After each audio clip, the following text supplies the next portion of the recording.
이스라엘에 선포되는 하나님의 위대한 새 일에 대해서 말씀을 나눕니다.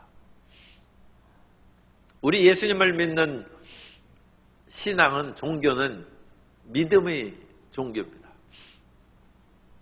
그래서 믿음이 없이는 하나님을 기쁘시게 하지 못하나니 하나님께 나아가는 자는 반드시 그가 계신 것과 또 그가 자기를 찾는 자들에게 상 주시는 이심을 믿어야 할 것이다. 하나님의 역사를 믿는 것입니다. 우리가 이 새벽에 나와서 하나님께 부르짖는 것도 지금 눈앞에 어렵고 힘든 일이 아무리 있을지라도 우리가 믿음으로 살기 위해서 이 새벽을 깨우고 하나님 앞에 나온 줄 믿습니다. 그래서 하나님께 믿음을 가져야 주님께서 역사하신 것입니다.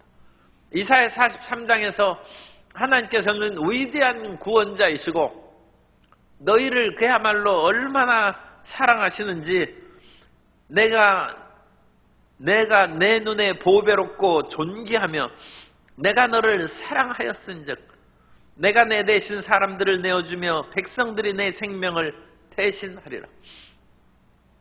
애굽과 스바와 구스를 내어주면서 이 눈멀고 귀먹은 이스라엘 백성들을 건지신다. 왜 그런 이스라엘 백성들, 어느 면으로는 보잘것없고 형편없는 사람을 구원하시냐? 하나님이 보배롭게 여기신다. 하나님의 사랑 때문에 이스라엘을 이끌어내시고 그들을 구원하신다는 것입니다. 그러면서 그 백성들에게 믿음을 주기 위해서 하나님의 법정에 증인으로 세운 열방의 어떤 신들, 그러니까 그 가운데는 아수르의 신들, 이스라엘을 멸망시켰죠. 유다를 멸망시킨 바벨론의 신들도 있을 수 있어요. 그 열방의 수많은 신들이 있어도 그 신들이 미래의 사실을 얘기하고 그 사실을 그대로 성취한 신들이 있는지 말해보라는 것입니다. 열방의 신들은 다 목석이요 우상에 불과하기 때문에 내일을 예언하고 그 일을 성취시킬 능력이 없다. 오직 하나님만이 태초부터 계신 자요, 하나님은 예언자라는 것입니다. 하나님은 말씀하신 것을 이루신다는 것입니다. 하나님께서 예언자에게 입에 말씀을 주셔서 예언자가 선포하게 하고 그 일을 하나님이 성취신선을 보고 그러면 그 다음에 우리가 당연히 해야 될 반응은 믿는 것입니다. 그럼 그 믿음이 어떤 것이냐? 예전에 나이아가라 폭포에서 실질적으로 그런 실험을 했는지 만들어낸 이야기인지 모르겠습니다만 그 폭포 사이에 줄을 길게 해놓고 거기를 건너는 거예요. 사람들이 박수를 치고 정말 환호성을 치었습니다. 그런데 그 사람이 그 다음에는 쌀가마니를 쥐고 그 엄청나게 무거운 쌀가마니를 쥐고 밧줄을 건너는 거예요. 사람들이 더 놀라워서 박수를 쳤습니다. 내가 쌀가마니도 쥐고 그야말로 아무 위험, 염려 없이 이 나에게로 폭포를 건넜으니까 그러면 여러분 내 등에 타고 이 폭포를 건널 사람이 있습니까? 손을 들어라. 아무도 없어요. 아니 그전에는 세계 최고다. 저 사람은 틀림없다. 그렇게 소리치던 사람이 내 등에 업혀서 폭포를 건너가자고 하니까 아무도 못 간다. 아니 내가 쌀가마니 쥐고 가는 거 보지 않느냐. 그래도 이제 노골적으로 얘기하면 못 믿는다. 이사야 43장에서 하나님이 구원자이시고 눈멀고 귀먹은 이스라엘도 분명히 증언할 것이 한 가지 딱 있다는 거예요.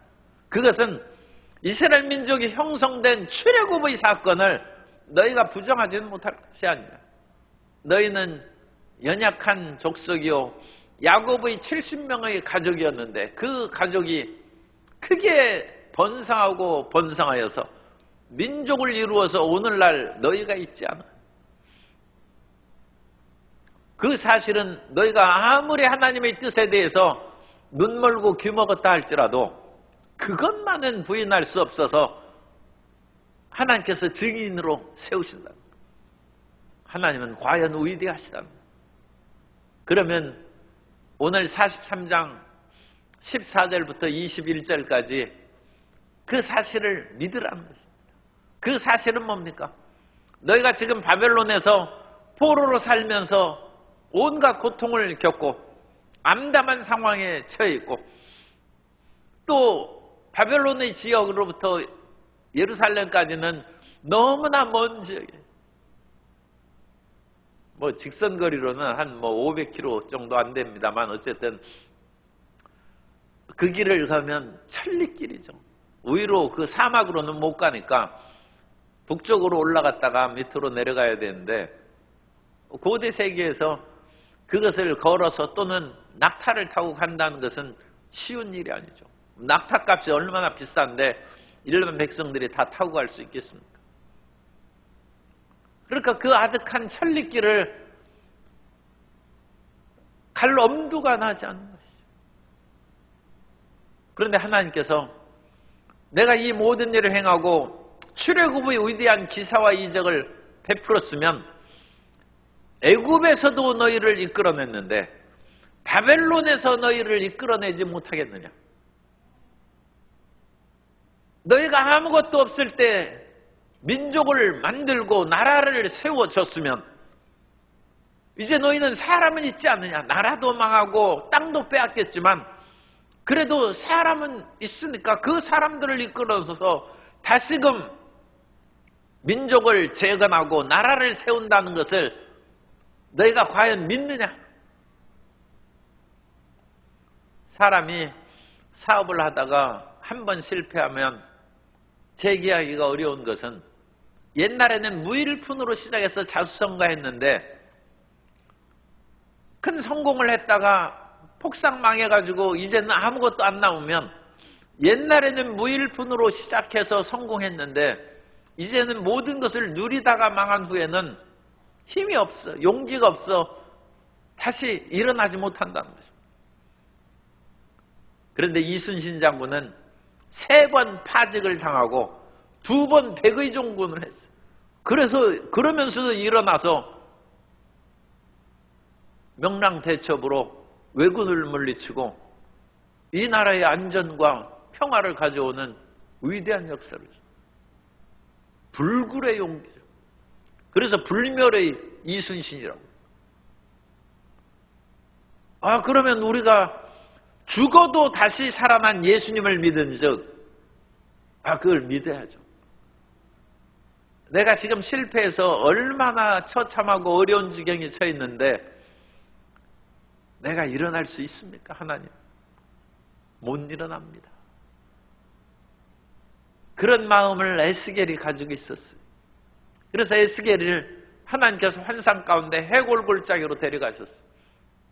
보니까 거기에 뼈들이 무수하게 있는데 그 뼈들은 지금 얼마 전에 죽은 그런 시체들이 아니에요. 얼마나 오래됐는지 그야말로 뼈만 앙상하고 그 뼈들도 바싹 말라가지고 이건 도대체 이것이 살아난다는 것은 있을 수가 없어요.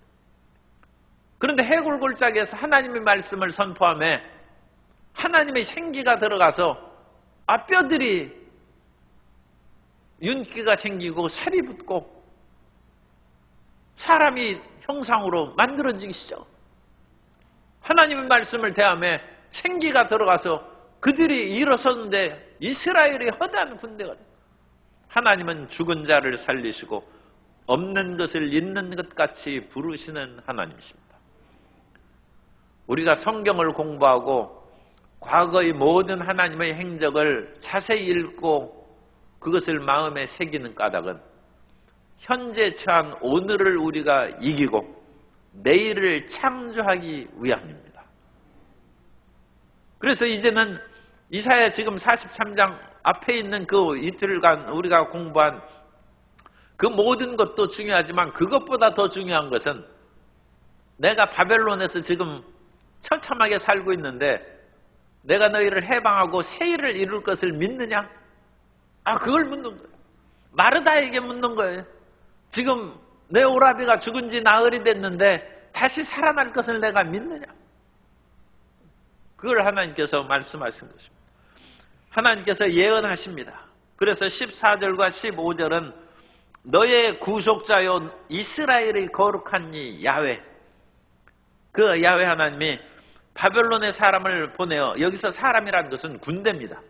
바벨론의 군대를 보내어 모든 갈대아, 바벨론이 속한 지역이 갈대아 지역입니다. 그러니까 바벨론과 갈대아는 같은 말입니다. 그러니까 광주광역시는 좀 이제 다릅니다만 어쨌든 광주, 그 다음에 전남 또는 호남하면 다 광주가 들어가죠. 그런 식으로 이 바벨론, 갈대아 같은 얘기. 바벨론의 사람을 보내어 모든 갈대아 사람에게 이 사람들을 다 도망하여, 이 강력한 바벨론 제국 사람들이 하나님이 사람을 보낸 즉, 군대를 보낸 즉 다 도망간다는 거죠. 해방의 전조죠. 그러면서 하나님이 선포하시는 것이 15절입니다. 나는 야훼다. 아노키 아도나이. 나는 야훼다. 이게 엄청난 말씀입니다. 구약의 주제로 이것을 신학책을 쓴 사람이 있습니다. 나는 야훼. 너희 하나님이다. 이게 굉장히 중요한 말씀이죠. 모세가 나는 가시떨기 나무 같고 그야말로 형편없다 할 때 하나님께서 모세에게 너는 가서 바로에게서 이스라엘 백성들을 구원해내라는 것입니다. 내가 누구간데 그 일을 하겠습니까? 하니까 나는 야훼란다. 너는 가서 야훼가 이같이 말씀하셨다고 선포하란다. 출애굽의 원동력은 야훼라는 하나님의 이름에 있습니다. 그 하나님의 이름의 능력과 권세로 모세를 덮어주시고 모세가 그 이름을 바로 앞에 선포하니 바로가 무릎을 꿇는 것이고 야훼 이름을 선포하며 홍해가 갈라진 것입니다. 오늘 이 야훼 이름이 예수 이름으로 우리에게 주어진 줄 믿습니다. 그래서 어쨌든 이 나는 야훼다. 나는 야훼다.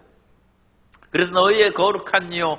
그래 너희를 사랑하여 구별해내시고 이스라엘을 창조하셨다. 너희가 눈멀고 귀먹었다고 해도 하나님은 걱정할 것 없어. 하나님은 창조자이시고 야훼는 너희의 왕이더라. 하나님이 다스리신다. 바벨론이 너희 왕이 아니라 야훼 하나님이 너희의 왕이라는 것입니다. 그러면서 여기에서 분명하게 이제 37장 이 43장 전체에서 제가 출애굽의 이야기를 계속 말씀했는데 그 앞에서는 그런 내용을 우리가 이제 살펴서 알 수 있을 정도인데 이 16절 17절에는 분명히 출애굽 사건 외에는 이런 일이 없어요. 여기에서는 선명하게 말씀하시죠. 바다 가운데 길을, 홍해바다죠. 홍해 가운데 길을 내고 큰 물 가운데 지름길을 내고, 이것만 해도 확실한데 17절에 보면 병거와 말과 군대의 용사를 이끌어내어 그들이 일시에 엎드러져. 이건 바다에 다 빠져 죽은 애굽의 사건이죠. 여기에서 분명히 하나님께서 출애굽의 그 영광의 역사를 가르쳐줘서 바벨론에서도 건진단다. 애굽에서 건지시고 홍해를 가르신 이가 어찌 너희를 유프라테스 강물을 건너서 고국 땅으로 돌아오지 못하게 하겠느냐. 바다를 가르신 이가 유프라테스 강이 아무리 넓다 하더라도 바다 같긴 하겠습니까? 너희를 어찌 못 이끌어내겠느냐. 홍해 물 가운데도 내가 너와 함께 너희를 침몰하지 않게 하였거니와 유프라테스 강을 건널 때에도 너희가 침몰하지 않을 것이다. 어떤 삶의 강물이 우리를 위협하고 압도할지라도 우리는 그 강물을 뚫고 나갑니다. 물이 우리를 침몰하지 못할 것입니다. 왜냐하면 하나님은 야훼시기 때문에. 야훼는 구속자요 창조자요 왕이시라는 것입니다. 그러면서 18절 19절에서는 더 놀라운 말씀으로 강조합니다. 너희는 이전 일을 기억하지 말며 옛날 일을 생각하지 말라. 보라 내가 새 일을 행하리니 이제 나타낼 것이다. 하나님께서 과거 일을 지금 쭉 말씀하시다가 이제 그거 잊어버리라는 거예요. 이전 일을 기억하지 말며 출애굽의 일, 옛적 일, 그런 일을 생각하지 말라는 거예요. 왜냐? 옛날 일이 아무리 중요하고 높았다 할지라도 하나님은 과거의 하나님이 아니라 미래를 창조하신 하나님이시니까 지금 내 발등에 떨어진 불을 끄고 바벨론에서 이끌어내는 새 일을 기억하라는 거예요. 그래서 이전 일을 기억하지 말라는 것은 이전에 주신 은혜를 기억하지 말라는 뜻이 아니라 은혜를 기억하되 거기에 매여서 살지 말고 그 하나님의 은혜로 새 일이 이루어질 것을 기대하고 내일에 초점을 맞추어 살아가라는 거죠. 하나님은 미래를 창조하신 하나님이십니다. 그러니까 하나님이 예언자라는 것이죠. 하나님이 말씀하신 것을 이룬 그 일이 있는지 이스라엘 보고 증언하라고 하고, 우상의 가장 그런 무기력함을 드러낸 것이 저가 말한 것을 이루는지 우상한테 물어보라는 거예요. 우상은 그런 힘이 없어요. 그러니까 우상을 의지하는 점쟁이들은 과거의 일은 얘기할지라도 새 얘기하고 새 일을 성취하지 못합니다. 그것이 이제 거짓된 것입니다. 그런데 하나님께서는 과거에도 역사하셨고 현재에도 역사하시고 미래를 창조하신다는 거예요. 어떤 성도님들은 과거에 너무 매여서 사는 사람들이 많이 있습니다. 그리고 과거에 대해서만 자꾸 매여서 사는 사람을 라떼라고 해서 꼰대의 그런 기질이라고 하는데, 과거를 기억해야죠. 그런데 그것을 너무 얘기하면 안 돼요. 그 과거의 길을 20, 30% 얘기하고 나머지는 미래에 대한 창조 이야기를 더 많이 해야 돼요. 그러면 그 사람을 꼰대라지 아니하고 오히려 존경하는데, 1시간 내내 이제 그냥 우리 표현으로 합니다. 부모님한테 1시간 내내 아버지한테 얘기 들었는데 맨날 옛날 자기 얘기밖에 없어요. 그러니까 자식이 안 들으려고 하는 것이죠. 옛날 이야기는 30%만 하고 나머지는 미래의 창조에 대해서, 출애굽에 대해서 30% 얘기했으면 바벨론에서 이제 이끌어내신다는 미래의 역사에 대해서 70%를 얘기해요.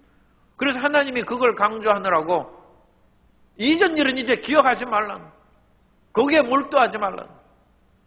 심지어 어떤 사람은 기도하는데 70%가 옛날 일을 만겨. 하나님 10년 전에 이웃집 닭 훔쳐먹은 거 용서해 주옵소서. 아니요, 그거 회개를 했을 텐데 맨날 어렵고 힘든 일이 다가오면 10년 전 닭서리 한 것만 기도하는 거예요. 과거에 매여서.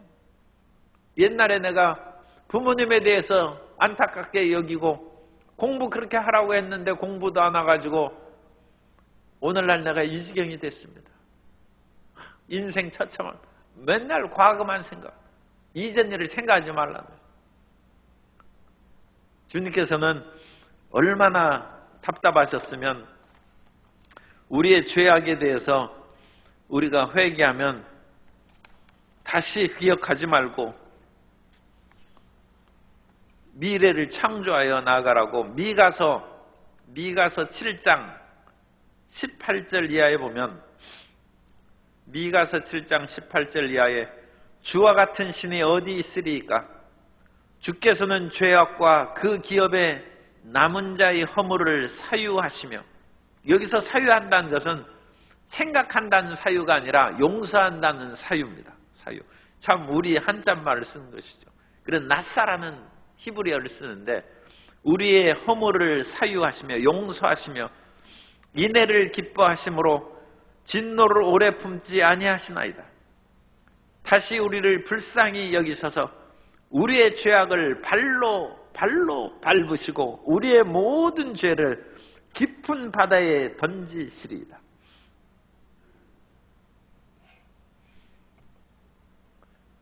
그래서 우리 죄를 발로 밟으시고 던져버렸어요. 하나님이 잊어버렸어요. 그런데 하나님이 잊어버리는 것을 매일 반복시켜서 하나님께 기억시켜주는 그런 사람이에요. 우리의 회개에 대해서, 기도에 대해서 잘 시간을 아껴야 됩니다.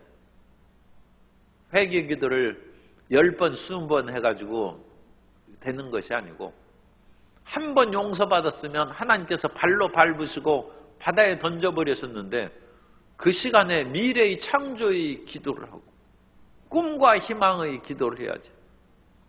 아니 10년 전에 그 잘못한 그것으로 인하여 지금도 내게 병이 다가오고 재앙이 다가온다 생각하면 이전 기도가 다 헛수고고 믿음이 헛것이죠. 그러니까 하나님은 이전 일을 기억하지 말고 옛날 일을 생각하지 말라는 것입니다. 지금 너희에게 나온 것은 미래의 일이고 새 일을 행하리니 이제 나타낼 것이라. 바벨론에서 해방되는 일이 이제 일어날 것이다. 그러면서 너희가 그 어마어마한 이 아라비아 사막이죠. 그 사막을 건너서 어찌 올까 생각하는데 홍해를 갈라서 길을 내신 하나님께서는 사막에 길을 낸다는, 광야의 길을 사막에 강을 내리니 장차 들짐승 곧 승냥이와 타조도 나를 존경할 것이다. 이것으로 이스라엘 민족이 광야의 길을 내고 사막에 강을 내어가면 그 사막에서 사는 승냥이와 타조도 존경하는데 이것은 이제 이방 민족들을 말합니다. 이스라엘에게 내리는 복을 인하여 이방 민족들도 다 존경하고 복을 받을 것은 내가 광야의 물을 사막의 강들을 내어 내 백성 내가 택한 자에게 마시게 할 것입니다. 하나님은 위대한 역사를 행하십니다. 아니 이 광야에 어찌 물이 나오겠습니까? 그런데 반석을 쳐서 물을 내시니가 광야에 어찌 물을 내시지 못하시겠습니까? 산에서 물이 흘러내려오게 하시는 그 하나님은 사막에도 강을 만드실 수 있습니다. 그러므로 그야말로 절체절명의 고통과 위기에 빠진 이스라엘이 하나님의 위대한 세일을 만날 것이고 그 세일을 보니까 이스라엘 백성들이 찬송이 절로 나옵니다. 찬송. 그래서 이 백성은 내가 나를 위하여 지었나니 나를 찬송하게 하려 함이라. 믿음으로 살아야 됩니다. 우리가 성경을 읽는 것은 과거의 그런 사실을 기억하고 확인하고 그것에 머무르는 것이 아니라 하나님은 우리가 믿는 예수 그리스도는 어제나 오늘이나 영원토록 동일하신 분인데 과거에 하신 그 예수님의 역사는 오늘 우리 가운데도 역사하시고 미래에도 역사하십니다. 그러므로 이전에 은혜를 받은 사람은 다시금 우리를 세우시고 일으킬 것을 굳게 믿고 새 마음으로 새 믿음으로 주님 앞에 나아가 응답받고 치료받고 삶의 갑절의 복을 받아서 자신도 행복하고 이웃에게 유익을 끼치는 우리 모든 성도님 되시기를 예수님 이름으로 축원합니다.